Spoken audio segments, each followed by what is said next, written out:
നമസ്കാരം. Crime decode മലയാളത്തിലേക്ക് സ്വാഗതം. 68 വർഷം നീണ്ട ദുരൂഹത. ഒടുവിൽ കണ്ടെത്തിയ മാർട്ടിൻ കുടുംബത്തിൻ്റെ രഹസ്യം. ഒരു സാധാരണ യാത്ര എങ്ങനെ അമേരിക്കയിലെ ഏറ്റവും വലിയ ദുരൂഹ കേസുകളിലൊന്നായി മാറി? 1958 ഡിസംബർ 7 അമേരിക്കയിലെ ഒറിഗൺ സംസ്ഥാനത്ത് ഒരു സാധാരണ ഞായറാഴ്ച. ക്രിസ്മസ് ആഘോഷത്തിൻ്റെ ഒരുക്കത്തിലായിരുന്നു മിക്ക കുടുംബങ്ങളും. അന്നത്തെ കാലത്ത് ക്രിസ്മസ് അലങ്കാരത്തിനായി കാടുകളിൽ നിന്ന് പച്ചിലകളും മരച്ചില്ലകളും ശേഖരിക്കുന്നത് ഒരു പതിവായിരുന്നു. അതുപോലെ ഒരു സാധാരണ കുടുംബവും അന്ന് രാവിലെ വീട്ടിൽ നിന്ന് യാത്ര തിരിച്ചു. ആ കുടുംബം പിന്നീട് ഒരിക്കലും ജീവനോടെ വീട്ടിലേക്ക് മടങ്ങിയെത്തിയില്ല. ആദ്യം എല്ലാവരും കരുതിയത് അവർ വഴി തെറ്റിയിരിക്കുമെന്നാണ്. പിന്നീട് അപകടമായിരിക്കാമെന്ന് കരുതി. എന്നാൽ ദിവസങ്ങൾ കടന്നുപോയിട്ടും ഒരു വിവരവും ലഭിച്ചില്ല. ഏകദേശം 68 വർഷങ്ങൾക്ക് ശേഷം നദിയുടെ അടിത്തട്ടിൽ നിന്ന് കണ്ടെത്തിയ ഒരു കാർ ഈ കേസിന് പുതിയൊരു വഴിത്തിരിവ് നൽകി. പക്ഷേ ആ കണ്ടെത്തൽ എല്ലാ ചോദ്യങ്ങൾക്കും മറുപടി നൽകിയോ, അല്ലെങ്കിൽ പുതിയ ചോദ്യങ്ങൾ ഉയർത്തിയോ? ഇതാണ് മാർട്ടിൻ ഫാമിലി ഡിസപ്പിയറൻസ് എന്ന കേസിൻ്റെ കഥ. ഇന്നത്തെ വീഡിയോയിൽ 1958 മാർട്ടിൻ ഫാമിലി ഡിസപ്പിയറൻസ് കേസിൻ്റെ തുടക്കം മുതൽ ഒടുവിൽ പുറത്തു വന്ന സത്യം വരെ വിശദമായി പരിശോധിക്കാം. ക്രൈം ഡീകോഡ് മലയാളത്തിലേക്ക് ഒരിക്കൽ കൂടി സ്വാഗതം. 1958 ഒറിഗൺ സംസ്ഥാനത്തെ പോർട്ട്ലാൻഡിൽ താമസിച്ചിരുന്ന സാധാരണ അമേരിക്കൻ കുടുംബമായിരുന്നു മാർട്ടിൻ കുടുംബം. കുടുംബനാഥൻ കെന്നത്ത് മാർട്ടിൻ, ഭാര്യ ബാർബറ മാർട്ടിൻ, 3 പെൺമക്കൾ. മൂത്തയാൾ ബാർബി മാർട്ടിൻ, രണ്ടാമത്തെയാൾ വിർജീനിയ, ഏറ്റവും ഇളയയാൾ സൂസൻ. കുടുംബത്തിന് മറ്റൊരു മകനും ഉണ്ടായിരുന്നു. അദ്ദേഹമായിരുന്നു ഡൊണാൾഡ് മാർട്ടിൻ. എന്നാൽ ഈ കേസിൽ പിന്നീട് വലിയ ചർച്ചയായ ഡൊണാൾഡ് കുടുംബം കാണാതായ ദിവസം അവരോടൊപ്പം ഉണ്ടായിരുന്നില്ല. അദ്ദേഹം അന്ന് അമേരിക്കൻ നാവികസേനയിൽ ജോലി ചെയ്തുകൊണ്ടിരിക്കുകയായിരുന്നു. അതുകൊണ്ട് കുടുംബം യാത്ര പോയ ദിവസം അദ്ദേഹം സംഭവ സ്ഥലത്ത് ഇല്ലായിരുന്നു. ഇക്കാര്യം പിന്നീട് അന്വേഷണത്തിൽ വളരെ പ്രധാനപ്പെട്ടതായി മാറും. എന്നാൽ അതിലേക്ക് നമുക്ക് കുറച്ചു കഴിഞ്ഞ് വരാം. സംഭവം നടക്കുന്ന ദിവസം ഞായറാഴ്ച രാവിലെ മാർട്ടിൻ കുടുംബം വീട്ടിൽ നിന്ന് കൊളംബിയ നദിയുടെ ഭാഗത്തേക്ക് പുറപ്പെട്ടു. അവരുടെ ലക്ഷ്യം വളരെ ലളിതമായിരുന്നു. ക്രിസ്മസ് അലങ്കാരത്തിനായി കാട്ടിൽ നിന്ന് പച്ചിലകൾ ശേഖരിക്കുക. അന്ന് കുടുംബം ഉപയോഗിച്ചിരുന്നത് ഒരു 1954 ഫോർഡ് കൺട്രി സ്ക്വയർ സ്റ്റേഷൻ വാഗണായിരുന്നു. യാത്ര ആരംഭിച്ചതിന് ശേഷം ചില ആളുകൾ അവരെ കണ്ടതായി പിന്നീട് പോലീസിനോട് പറഞ്ഞിരുന്നു. ഒരു ഗ്യാസ് സ്റ്റേഷനിലും മറ്റൊരു ഭക്ഷണശാലയിലും അവർ ഉണ്ടായിരുന്നുവെന്ന് സാക്ഷികൾ പറഞ്ഞു. എല്ലാവരും സന്തോഷത്തോടെയായിരുന്നു. ഭയമോ പ്രശ്നങ്ങളോ ഒന്നും ആരും ശ്രദ്ധിച്ചില്ല. അതായിരുന്നു മാർട്ടിൻ കുടുംബത്തെ ജീവനോടെ അവസാനമായി കണ്ടത്. രാത്രിയായിട്ടും മാർട്ടിൻ കുടുംബം വീട്ടിൽ തിരിച്ചെത്തിയില്ല. ആദ്യം ബന്ധുക്കൾ അവർ വൈകുമെന്ന് കരുതി.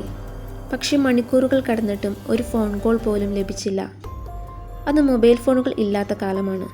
അതിനാൽ കുടുംബവുമായി ബന്ധപ്പെടാൻ യാതൊരു മാർഗവും ഉണ്ടായിരുന്നില്ല. അവസാനം പോലീസിനെ അവർ വിവരം അറിയിച്ചു. പോലീസ് ഉടൻ തന്നെ അന്വേഷണവും ആരംഭിച്ചു. എന്നാൽ ആദ്യ ദിവസം തന്നെ അന്വേഷണ ഉദ്യോഗസ്ഥരെ ഞെട്ടിച്ച ഒരു കാര്യമുണ്ടായിരുന്നു. ഒരു കുടുംബം മുഴുവൻ കാണാതായി. അവരുടെ കാറും കാണാതായി. എവിടെയും അപകടത്തിൻ്റെ സൂചനകളില്ല. റോഡുകളിൽ ബ്രേക്ക് മാർക്കുകളില്ല.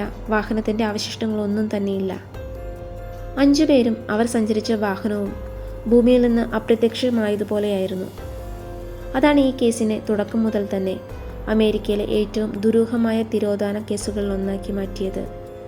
മാർട്ടിൻ കുടുംബത്തെ കാണാതായതായി റിപ്പോർട്ട് ചെയ്തതിന് പിന്നാലെ ഒറിഗൺ സംസ്ഥാന പോലീസ് വലിയ അന്വേഷണമാണ് ആരംഭിച്ചത്. കുടുംബം സഞ്ചരിച്ചിരിക്കാമെന്ന് കരുതിയ എല്ലാ റോഡുകളും പരിശോധിച്ചു. കൊളംബിയ റിവർ ജോർജ് ഭാഗത്തെ വനപ്രദേശങ്ങൾ അരിച്ചുപെറുക്കി. നദീതീരങ്ങൾ തിരഞ്ഞു. നാട്ടുകാരും അന്വേഷണത്തിൽ പങ്കാളികളായി. വിമാനങ്ങൾ ഉപയോഗിച്ച് ആകാശത്ത് നിന്ന് പോലും തിരച്ചിൽ നടത്തി. പക്ഷേ ഒരു ചെറിയ സൂചന പോലും ലഭിച്ചില്ല. ഏറ്റവും അത്ഭുതപ്പെടുത്തുന്ന കാര്യം അവരുടെ കാറിനെക്കുറിച്ച് യാതൊരു വിവരവും ഉണ്ടായിരുന്നില്ല എന്നതാണ്. ഒരു അപകടം നടന്നിരുന്നെങ്കിൽ റോഡിൽ ബ്രേക്ക് മാർക്കുകളോ തകർന്ന ഗ്ലാസോ വാഹനത്തിൻ്റെ ഭാഗങ്ങളോ എന്തെങ്കിലും ലഭിക്കേണ്ടതായിരുന്നു. എന്നാൽ ഒന്നും തന്നെ ലഭിച്ചില്ല. അതാണ് അന്വേഷണ ഉദ്യോഗസ്ഥരെ കൂടുതൽ ആശയക്കുഴപ്പത്തിലാക്കിയത്. മാസങ്ങൾക്ക് ശേഷം ഞെട്ടിക്കുന്ന ഒരു വാർത്തയെത്തി. 1959 തുടക്കത്തിൽ കൊളംബിയ നദിയിൽ ഒരു കുട്ടിയുടെ മൃതദേഹം കണ്ടെത്തി. അല്പസമയത്തിന് ശേഷം മറ്റൊരു കുട്ടിയുടെ മൃതദേഹം കണ്ടെത്തി. ഫോറൻസിക് പരിശോധനയിൽ അവ മാർട്ടിൻ കുടുംബത്തിലെ വിർജീനിയ മാർട്ടിൻ്റെയും സൂസൻ മാർട്ടിൻ്റെയും മൃതദേഹങ്ങളാണെന്ന് സ്ഥിരീകരിച്ചു. ഈ വാർത്ത അമേരിക്കയെ നടുക്കി. കാരണം ഇപ്പോൾ ഒരു കാര്യം വ്യക്തമായിരുന്നു. മാർട്ടിൻ കുടുംബത്തിന് എന്തോ സംഭവിച്ചിട്ടുണ്ട്. പക്ഷേ കെന്നത്ത് മാർട്ടിൻ, ബർബറ മാർട്ടിൻ, അവർ എവിടെ? അവരുടെ മൂത്ത മകൾ ബാർബി, അവർ എവിടെ? ഈ 4 ചോദ്യങ്ങൾക്കുള്ള ഉത്തരങ്ങൾ ഇപ്പോഴും ആരുടെയും കൈവശമുണ്ടായിരുന്നില്ല. 2 മൃതദേഹങ്ങൾ കണ്ടെത്തിയതോടെ അന്വേഷണത്തിൻ്റെ ദിശ മാറി. ഇനി ഇതൊരു സാധാരണ കാണാതാകൽ കേസല്ല. എന്താണ് സംഭവിച്ചതെന്ന് കണ്ടെത്തേണ്ട വലിയ അന്വേഷണമായിരുന്നു. അന്വേഷകർ നിരവധി സാധ്യതകൾ പരിശോധിച്ചു. കാർ നദിയിലേക്ക് വീണതാണോ, അതോ ആരെങ്കിലും കുടുംബത്തെ ആക്രമിച്ചതാണോ? ഓരോ സാധ്യതയും പരിശോധിച്ചെങ്കിലും ഒന്നിനും വ്യക്തമായ തെളിവുകൾ ലഭിച്ചില്ല. ഈ കേസിൽ പ്രധാന പങ്കുവഹിച്ച അന്വേഷണ ഉദ്യോഗസ്ഥരിൽ ഒരാളായിരുന്നു ഡിറ്റക്റ്റീവ് വാൾട്ടർ ഗ്രാവൻ. അദ്ദേഹം വർഷങ്ങളോളം ഈ കേസിൻ്റെ രേഖകൾ പഠിക്കുകയും സാക്ഷികളെ വീണ്ടും ചോദ്യം ചെയ്യുകയും ചെയ്തു. വാൾട്ടർ ഗ്രാവനെ അലട്ടിയൊരു കാര്യമുണ്ടായിരുന്നു. ഇത് ശരിക്കും ഒരു സാധാരണ വാഹനാപകടമായിരുന്നെങ്കിൽ കാർ എവിടെ? 2 കുട്ടികളുടെ മൃതദേഹങ്ങൾ കണ്ടെത്തിയെങ്കിലും വാഹനം കണ്ടെത്താനായില്ല. ഇതാണ് അദ്ദേഹത്തെ അപകട സാധ്യതയ്ക്ക് പുറമെ മറ്റു സാധ്യതകളും പരിശോധിക്കാൻ പ്രേരിപ്പിച്ചത്. അദ്ദേഹം ഓരോ സാക്ഷിമൊഴിയും വീണ്ടും പരിശോധിച്ചു. കുടുംബത്തിൻ്റെ പശ്ചാത്തലവും പരിശോധിച്ചു. അവരുടെ സാമ്പത്തിക സ്ഥിതിയും ബന്ധങ്ങളും യാത്രയുടെ ഉദ്ദേശവും വീണ്ടും വീണ്ടും വിലയിരുത്തി. പക്ഷെ ഓരോ അന്വേഷണത്തിൻ്റെയും അവസാനം ഒരേ പ്രശ്നം: തെളിവുകളില്ല. വാഹനം കണ്ടെത്താനാകാതെ വന്നതോടെ അഭ്യൂഹങ്ങൾ പരക്കാൻ തുടങ്ങി. ചിലർ ഇത് കൊലപാതകമാണെന്ന് പറഞ്ഞു, ചിലർ കുടുംബത്തെ ആരോ ആക്രമിച്ചു എന്ന് വിശ്വസിച്ചു, മറ്റു ചിലരാകട്ടെ വാഹനം മനഃപൂർവ്വം മറച്ചുവെച്ചതാകാമെന്നും അഭിപ്രായപ്പെട്ടു. പക്ഷേ വാൾട്ടർ ഗ്രാവൻ ഒരു കാര്യത്തിൽ ഉറച്ചു നിന്നു: സംശയം മാത്രം മതിയല്ല, കോടതിയിൽ നിലനിൽക്കുന്ന തെളിവ് വേണം. അതുകൊണ്ടാണ് വർഷങ്ങളോളം അന്വേഷണം തുടർന്നിട്ടും ആരെയും പ്രതിയാക്കാൻ കഴിയാതിരുന്നത്. അന്വേഷണം മുന്നോട്ട് പോകുന്നതിനിടെ ഒരു വ്യക്തിയുടെ പേര് ഇടയ്ക്കിടെ ഉയർന്നു വന്നിരുന്നു. അത് കുടുംബത്തിലെ മൂത്ത മകനായ ഡൊണാൾഡ് മാർട്ടിൻ ആയിരുന്നു. ഡൊണാൾഡ് സംഭവസ്ഥലത്ത് ഉണ്ടായിരുന്നില്ല. അദ്ദേഹം അന്ന് നാവികസേനയിൽ സേവനമനുഷ്ഠിക്കുകയായിരുന്നു. എന്നിരുന്നാലും ചില സാഹചര്യങ്ങൾ കാരണം അന്വേഷണ ഉദ്യോഗസ്ഥർ അദ്ദേഹത്തെയും വിശദമായി ചോദ്യം ചെയ്തു. എന്തുകൊണ്ടാണ് ഡൊണാൾഡ് അന്വേഷണത്തിൻ്റെ കേന്ദ്ര ബിന്ദുവായത്? എന്തുകൊണ്ടാണ് ഡിറ്റക്റ്റീവ് വാൾട്ടർ ഗ്രാവൻ അദ്ദേഹത്തെക്കുറിച്ച് കൂടുതൽ അറിയാൻ ശ്രമിച്ചത്? അതിനു പിന്നിൽ ഒരു ദുരൂഹ റിവോൾവറും ചില അസ്വാഭാവിക സാഹചര്യങ്ങളും ഉണ്ടായിരുന്നു. ഡൊണാൾഡിനും കുടുംബത്തിനും ഇടയിൽ ചില അഭിപ്രായ വ്യത്യാസങ്ങൾ ഉണ്ടായിരുന്നുവെന്ന വിവരങ്ങൾ അന്വേഷണത്തിൽ പരിശോധിക്കപ്പെട്ടു. കുടുംബം കാണാതായതിനു ശേഷം സ്വത്തിൻ്റെ അവകാശവുമായി ബന്ധപ്പെട്ട ചോദ്യങ്ങളും ഉയർന്നു വന്നിരുന്നു. എന്നാൽ ഇവയൊന്നും കുറ്റകൃത്യം തെളിയിക്കുന്ന തെളിവുകളായിരുന്നില്ല. ഇവ അന്വേഷണത്തിൽ പരിശോധിച്ച വിഷയങ്ങൾ മാത്രമായിരുന്നു. 1959 കാസ്കേഡ് ലോക്സ് പ്രദേശത്തിന് സമീപം ഒരു .38 കാലിബർ റിവോൾവർ കണ്ടെത്തി. അത് അന്വേഷണത്തിന് പുതിയ വഴിത്തിരിവാകുമെന്നായിരുന്നു പ്രതീക്ഷ. ആ തോക്ക് ഡൊണാൾഡ് മാർട്ടിൻ്റെ പേരുമായി ബന്ധപ്പെട്ട ഒരു പഴയ അന്വേഷണത്തിൽ പരാമർശിക്കപ്പെട്ടതായി അന്വേഷണ രേഖകളിൽ സൂചനകളുണ്ടായിരുന്നു. ഇതോടെ ചിലർ ഇതാണ് കേസിലെ നിർണായക തെളിവ് എന്ന് കരുതി. പക്ഷെ അങ്ങനെ സംഭവിച്ചില്ല. കാരണം ആ റിവോൾവർ മാർട്ടിൻ കുടുംബത്തിൻ്റെ തിരോധാനവുമായി നേരിട്ട് ബന്ധിപ്പിക്കുന്ന ശാസ്ത്രീയ തെളിവുകളൊന്നും ലഭിച്ചിരുന്നില്ല. അന്നത്തെ ഫോറൻസിക് സാങ്കേതികവിദ്യ ഇന്നത്തെ പോലെ അത്രയും വികസിച്ചിരുന്നില്ല. വിരലടയാള പരിശോധനയോ DNA പരിശോധനയോ ഇന്നത്തെ നിലവാരത്തിൽ നടത്താൻ സാധിച്ചിരുന്നില്ല. അതുകൊണ്ട് ആ തോക്ക് ഒരു ദുരൂഹ വസ്തുവായി മാത്രം തുടരുകയായിരുന്നു. ഈ കേസിൽ ഏറ്റവും കൂടുതൽ സമയം ചെലവഴിച്ച ഒരു അന്വേഷണ ഉദ്യോഗസ്ഥനായിരുന്നു ഡിറ്റക്റ്റീവ് വാൾട്ടർ ഗ്രേവൻ. അദ്ദേഹം ഒരു കാര്യത്തിൽ നിരന്തരം സംശയം പ്രകടിപ്പിച്ചിരുന്നു: ഇതൊരു സാധാരണ അപകടമായിരുന്നെങ്കിൽ കാർ ഇത്രയും വർഷം എവിടെ പോയി? 2 കുട്ടികളുടെ മൃതദേഹങ്ങൾ നദിയിൽ നിന്ന് കണ്ടെത്തി. പക്ഷേ എന്നിട്ടും വാഹനം കണ്ടെത്താനായില്ല. മാതാപിതാക്കളെയും മറ്റൊരു മകളെയും കണ്ടെത്താനായില്ല. ഈ സാഹചര്യമാണ് ഗ്രേവിനെ കൂടുതൽ അന്വേഷിക്കാൻ പ്രേരിപ്പിച്ചത്. അദ്ദേഹം പഴയ സാക്ഷിമൊഴികൾ വീണ്ടും വീണ്ടും പരിശോധിച്ചുകൊണ്ടേയിരുന്നു. കുടുംബത്തിലെ സാമ്പത്തിക രേഖകളും പരിശോധിച്ചു. ഡൊണാൾഡ് മാർട്ടിൻ ഉൾപ്പെടെ നിരവധി ആളുകളെ വീണ്ടും വീണ്ടും ചോദ്യം ചെയ്തു. പക്ഷേ ഓരോ തവണയും അന്വേഷണത്തിന് മുന്നിൽ തെളിവുകളുടെ അഭാവം എന്നൊരു പ്രശ്നമുണ്ടായിരുന്നു. ഗ്രേവിന് പല സംശയങ്ങളും ഉണ്ടായിരുന്നു. എന്നാൽ കോടതിയിൽ നിലനിൽക്കുന്ന തെളിവുകളില്ലാതെ ഒരാളെയും പ്രതിയാക്കാൻ കഴിയില്ലെന്ന് അദ്ദേഹം മനസ്സിലാക്കിയിരുന്നു. 60-ലേറെ വർഷങ്ങൾ കടന്നുപോയി.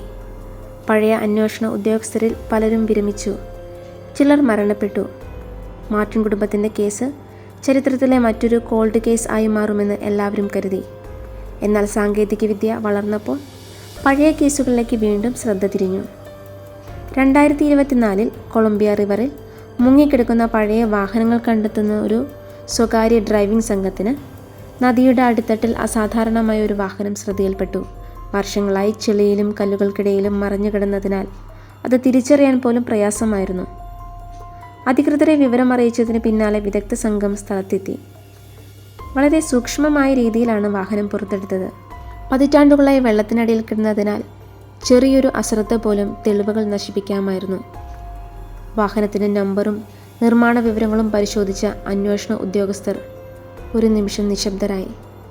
അത് 1958 കാണാതായ മാർട്ടിൻ കുടുംബത്തിൻ്റെ 1954 ഫോർട്ട് കോൺട്രി സ്ക്വയർ ആയിരുന്നു. 68 വർഷമായി അമേരിക്കയെ കുഴക്കിയിരുന്ന ഏറ്റവും വലിയ ചോദ്യങ്ങളിലൊന്നിന് ആദ്യമായി വ്യക്തമായ മറുപടി ലഭിക്കുകയായിരുന്നു. കാറിനുള്ളിൽ നിന്നും മനുഷ്യാവശിഷ്ടങ്ങൾ കണ്ടെത്തി. അവ ഫോറൻസിക് ലബോറട്ടറിയിലേക്ക് അയച്ചു. ആധുനിക DNA പരിശോധനകൾക്ക് ശേഷം അധികൃതർ സ്ഥിരീകരിച്ചു, ആ അവശിഷ്ടങ്ങൾ കെന്നത്ത് മാർട്ടിൻ്റെയും ബാർബറ മാർട്ടിൻ്റെയും ബാർബി മാർട്ടിൻ്റെയും ആയിരുന്നു. ഇപ്പോൾ 5 കുടുംബാംഗങ്ങളെയും കണ്ടെത്തി കഴിഞ്ഞിരിക്കുന്നു. അങ്ങനെ 68 വർഷമായി അവരുടെ ബന്ധുക്കൾ കാത്തിരുന്ന ഒരു ഉത്തരമായിരുന്നു അത്. കാർ മുഴുവൻ സമയവും കൊളംബിയ റിവറിൻ്റെ അടിത്തട്ടിലായിരുന്നു. നദിയുടെ ആഴവും ഒഴുക്കും ചെളിയും കാരണം പതിറ്റാണ്ടുകളോളം അത് ആരുടെയും ശ്രദ്ധയിൽപ്പെട്ടിരുന്നില്ല. എന്നാൽ ഗ്രേവൻ സംശയിച്ചിരുന്ന മറ്റൊരു കാര്യം, ഇത് കൊലപാതകമായിരുന്നു. അതിന് അന്വേഷണ ഉദ്യോഗസ്ഥർ വീണ്ടും എല്ലാ തെളിവുകളും പരിശോധിച്ചു. കാറിൻ്റെ അവസ്ഥ, നദിയുടെ ഭൂപ്രകൃതി, മനുഷ്യാവശിഷ്ടങ്ങൾ, ലഭ്യമായ ഫോറൻസിക് തെളിവുകൾ എല്ലാം വീണ്ടും വിലയിരുത്തി. എന്നാൽ മറ്റൊരാൾ മനഃപൂർവ്വം കുടുംബത്തെ ആക്രമിച്ചതായി തെളിയിക്കുന്ന യാതൊരു ഭൗതിക തെളിവുകളും ലഭിച്ചില്ല. വർഷങ്ങളോളം ഡൊണാൾഡ് മാർട്ടിനെക്കുറിച്ച് നിരവധി അഭ്യൂഹങ്ങൾ പ്രചരിച്ചിരുന്നു. കുടുംബ വഴക്കുകൾ, സ്വത്ത്, പഴയ കേസുകൾ ഇവയെല്ലാം ഇൻ്റർനെറ്റിലും ട്രൂ ക്രൈം ചർച്ചകളിലും പലപ്പോഴും ഉയർന്നു വന്നു. പക്ഷേ ഔദ്യോഗിക അന്വേഷണത്തിൻ്റെ നിലപാട് വ്യക്തമായിരുന്നു. ഡൊണാൾഡ് മാർട്ടിൻ കുടുംബത്തിൻ്റെ തിരോധാനവുമായി ബന്ധിപ്പിക്കുന്ന തെളിവുകളൊന്നും ലഭിച്ചിട്ടില്ല. അദ്ദേഹത്തിനെതിരെ ഈ കേസിൽ കുറ്റം ചുമത്തിയിട്ടില്ല. അതുകൊണ്ട് ഡൊണാൾഡിനെ കുറിച്ചുള്ള സംശയങ്ങളായി മാത്രമാണ് ചരിത്രത്തിൽ തുടരുന്നത്. കാർ കണ്ടെത്തിയതും DNA പരിശോധന പൂർത്തിയായതും തുടർന്ന് അധികൃതർ കേസ് വീണ്ടും വിലയിരുത്തി. അവരുടെ നിഗമനം ഇങ്ങനെയായിരുന്നു: ലഭ്യമായ തെളിവുകളുടെ അടിസ്ഥാനത്തിൽ ഇതൊരു വാഹനാപകടമായിരിക്കാനാണ് ഏറ്റവും കൂടുതൽ സാധ്യത. വാഹനം റോഡിൽ നിന്ന് നിയന്ത്രണം വിട്ട് കൊളംബിയ റിവറിലേക്ക് പതിച്ചിരിക്കാം. എന്നാൽ കൃത്യമായി എന്ത് സാഹചര്യത്തിലാണ് അപകടം നടന്നത് എന്നത് ഇനി ഒരിക്കലും ഉറപ്പിച്ചു പറയാനാവില്ല. അപകടം നടന്ന നിമിഷം കണ്ട സാക്ഷികളില്ല. അന്നത്തെ ഭൗതിക തെളിവുകളുടെ ഭൂരിഭാഗവും കാലക്രമേണ നഷ്ടപ്പെട്ടിരുന്നു. അതുകൊണ്ട് ചില ചോദ്യങ്ങൾക്ക് ഇന്നും ഉത്തരമില്ല. മാർട്ടിൻ കുടുംബത്തിൻ്റെ കഥ ഒരു ദുരൂഹ തിരോധാനത്തിൻ്റെ കഥ മാത്രമല്ല. സമയം എത്ര കഴിഞ്ഞാലും ചില കേസുകൾക്ക് ഉത്തരം കണ്ടെത്താൻ കഴിയുമെന്ന് തെളിയിച്ച സംഭവമാണിത്. 68 വർഷത്തോളം നീണ്ടുനിന്ന ചോദ്യങ്ങൾക്ക് ഒടുവിൽ സത്യം പുറത്തു വന്നു. എന്നാൽ ഇന്നും ഒരു ചോദ്യം ബാക്കിയുണ്ട്. 1958 ഡിസംബർ 7 ആ റോഡിൽ യഥാർത്ഥത്തിൽ എന്താണ് സംഭവിച്ചത്? ആ ചോദ്യത്തിന് പൂർണ്ണമായ ഉത്തരം ഇനി ഒരിക്കലും ലഭിക്കാതിരിക്കാം. നിങ്ങളുടെ അഭിപ്രായത്തിൽ ഇതൊരു നിർഭാഗ്യകരമായ അപകടം മാത്രമായിരുന്നോ? അല്ലെങ്കിൽ ഇന്നും മറഞ്ഞുകിടക്കുന്ന ചില സത്യങ്ങൾ ഈ കേസിലുണ്ടെന്ന് നിങ്ങൾ കരുതുന്നുണ്ടോ? നിങ്ങളുടെ അഭിപ്രായം കമൻറ്റിലൂടെ അറിയിക്കുക. ഇത്തരം യഥാർത്ഥ ക്രൈം ഡോക്യുമെൻ്ററികൾ മലയാളത്തിൽ കാണാൻ crime decode Malayalam channel subscribe ചെയ്യാനും വീഡിയോ ഷെയർ ചെയ്യാനും മറക്കരുതേ. അടുത്ത വീഡിയോയിൽ മറ്റൊരു ദുരൂഹ കേസുമായി വീണ്ടും കാണാം. നന്ദി, നമസ്കാരം.